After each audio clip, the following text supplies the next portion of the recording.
O Senhor esteja convosco. Ele está no meio de nós. Proclamação do Evangelho de Jesus Cristo, segundo Lucas.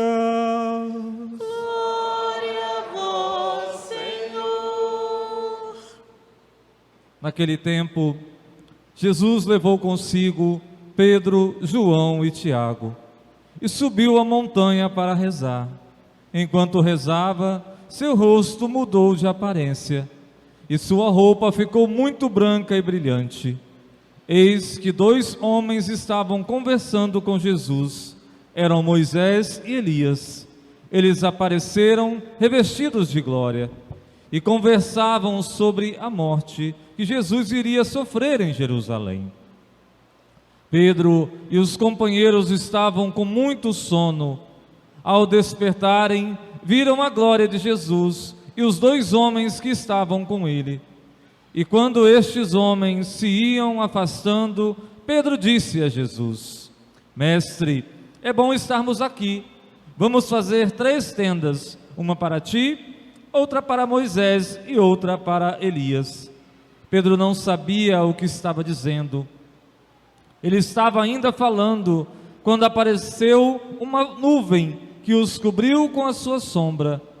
Os discípulos ficaram com medo ao entrarem dentro da nuvem. Da nuvem, porém, saiu uma voz que dizia: Este é o meu filho escolhido, escutai o que ele diz. Enquanto a voz ressoava, Jesus encontrou-se sozinho. Os discípulos ficaram calados e naqueles dias não contaram a ninguém nada do que tinham visto. Palavra da salvação. Glória a vós, Senhor.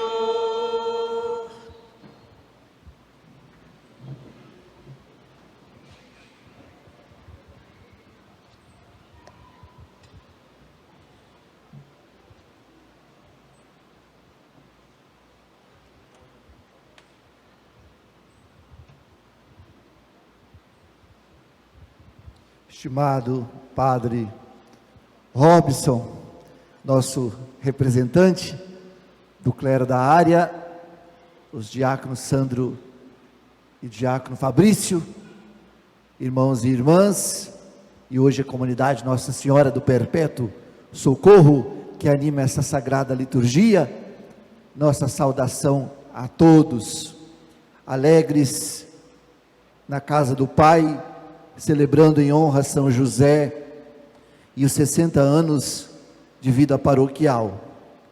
Neste encontro fraterno, no segundo domingo da Quaresma, nos deparamos com Jesus no Tabor. Sua subida no Tabor é importante demais, a reflexão a partir: por que subir o Tabor? Por que transfigurar-se diante de Tiago e Pedro? Porque é a manifestação e antecipação de sua glória. Primeiro, para nos trazer esperança. Esperar no Senhor. Esperar transfigurando-se com Ele. Quando nós vemos alguém triste, alguém muito abatido, alguém doente, alguém que está assim, uma situação difícil, de diversas formas e por muitos fatores, nós costumamos dizer assim: como você está desfigurado, como você está desfigurada, desfigurou-se, isto é, não está no sentido de que está sofrendo. Agora, transfigurar-se é mudar de aparência. E mudar de aparência não é mudar de aparência física e nem da aparência exterior. Essa a gente não muda. Essa segue os tempos. E a gente vai, conforme a idade, adquirindo a nossa aparência e fazendo a nossa aparência. Mas mais que a aparência exterior, é preciso que nós tenhamos a aparência interior. Quem não tiver a aparência interior, não estiver de coração, não consegue subir o Tabor. Não consegue subir o Tabor, não consegue dar os primeiros passos para o Tabor. Não consegue chegar lá em cima e ver Jesus transfigurado. Porque para ver Jesus transfigurado, é preciso transfigurar-se com Ele, mudar de aparência. E é uma caminhada, não é assim tão rápido, não é assim de uma vez ou outra, mas é uma coisa constante na nossa vida, mudar a aparência de dentro, para que a aparência de fora transmita o Evangelho de Cristo, nosso Senhor. E hoje, vocês ouviram aqui, na carta de Paulo aos Filipenses: sede meus imitadores. Imitadores é ter a aparência de Cristo. Observai os que vivem de acordo com o exemplo de Cristo. Há muitos por aí que se comportam como inimigos da cruz de Cristo. Eu poderia elencar uma lista dos inimigos da cruz de Cristo. Agora a guerra, esses homens produtores de guerra são inimigos da cruz de Cristo. Eles não precisam carregar a cruz de Cristo, nem no peito, nem no bolso, nem na testa, nem em lugar nenhum, porque eles não fazem a obra de Cristo. Quem mata não está a favor de Cristo. Quem é a favor da morte não está a favor de Cristo. Quem produz armas bélicas e deixa o povo na situação em que está, não produz o amor de Cristo. Não é digno de dizer: eu vou subir o Tabor e vou conseguir a transfiguração com Cristo. Este é meu filho amado, disse o Pai no Tabor.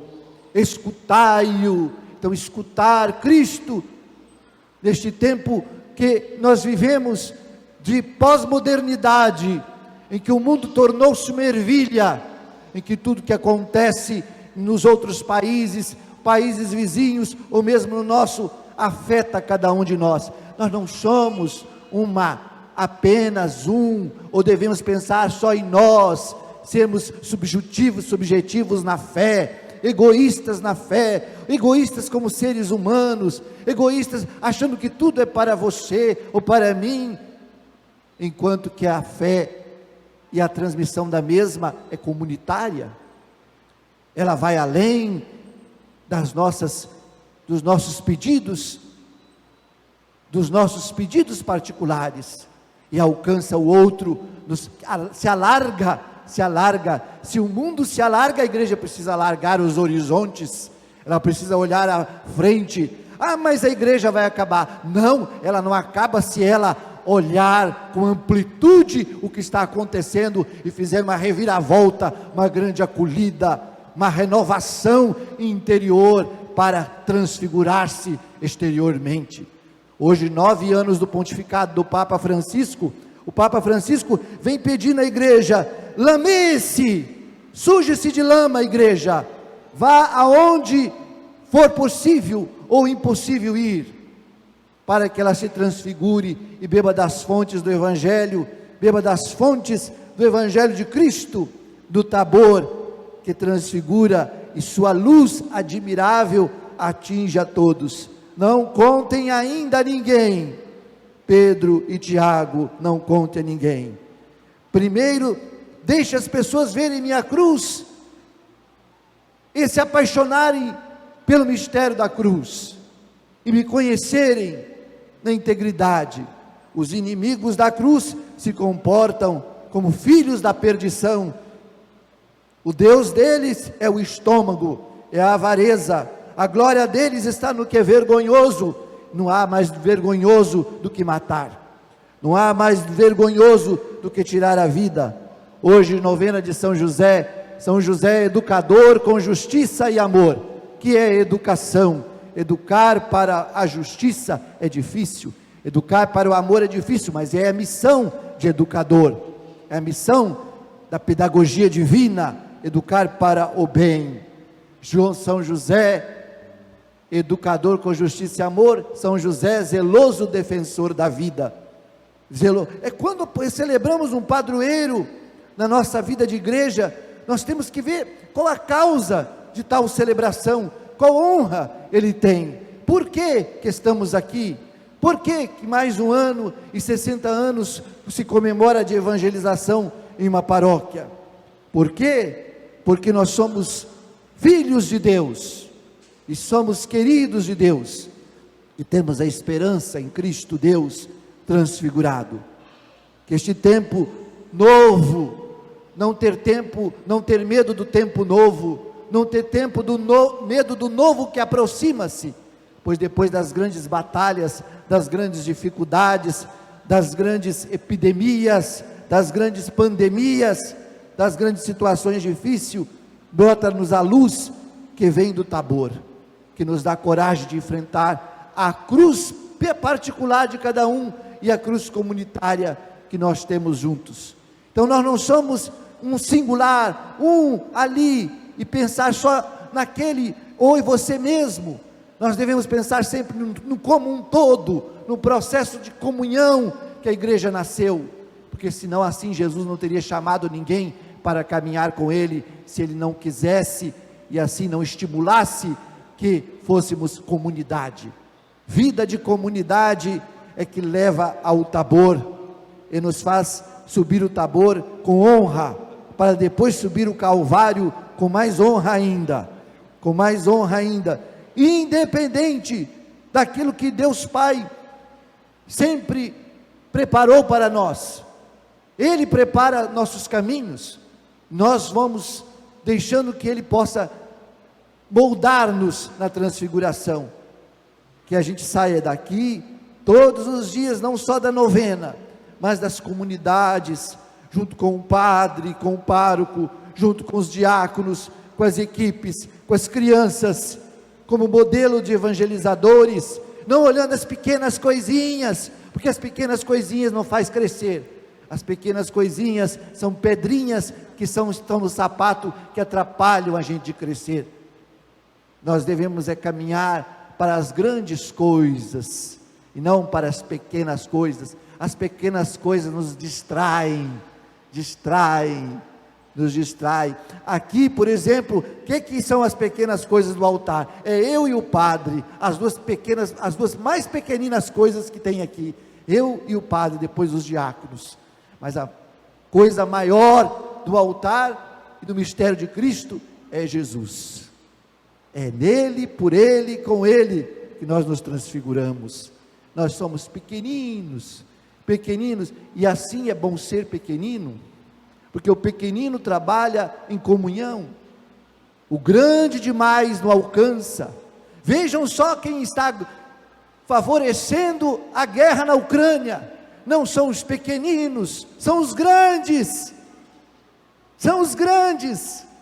Putin tem muito dinheiro, e quer mais, ele tem muito território e quer mais, e mais, enquanto o homem quiser mais, terá menos de Deus, porque Deus vai olhar para o homem que pensa só em si, e vai dizer assim: porque mataste tanto a minha obra, porque feristes minha criação, porque conduzistes para o mal aqueles que eu criei para o bem. Imagine as crianças, não só da Ucrânia, a Ucrânia é hoje, mas quantas outras guerras. Imagine as crianças no país que nós vivemos também, desfavorecidas, e sobretudo a guerra é violenta, na Síria, quantas mortes, quanto padecimento. Nossa oração é de paz. O Santo Padre, nesse nono ano de pontificado, está preocupadíssimo com o mundo, e nossa preocupação também tem que ser com o mundo. Temos que nos preocupar em conviver com as situações, mas também nos preocupar, sairmos daquela bolha da nossa vida, porque essas coisas pequenas, elas atrapalham a vida da igreja, atrapalham a vida do cristão, a igreja tem que ser aberta à comunhão fraterna, ao caminhar para frente, o olhar de luz. Mas estamos no mundo, quantas coisas que estão mudando, quantas coisas que estão agora mudando à frente dos nossos olhos, E nossos olhos não são cristãos, e nossos olhos não são os olhos de Cristo, para ver com os olhos de Cristo o mundo em mudança e acompanhá-lo na fé, e com fé, e propor a fé. Por que ter medo? Por que ter medo do mundo em mudança? Por que ter medo da criança que passa a ser adolescente, de adolescente jovem e jovem ao matrimônio? Nós não temos medo das fases da vida. As fases da vida são importantíssimas, e assim São José, educador na fé, educa Jesus para a paz e promotor da paz. Então José é promotor da paz. São José, olhar para São José e dizer assim: eita homem de paz, eita homem de fé, eita homem seguro do que queria, mas eita homem também que às vezes teve que sofrer, teve que padecer, teve que fugir, teve que caminhar, teve que dar de si, teve que ser bom pai, teve que conviver com as atrocidades de sua época, teve que conviver com Herodes de sua época, e hoje nós temos que conviver com os Herodes de hoje também. Louvado seja nosso Senhor Jesus Cristo. Para sempre seja louvado.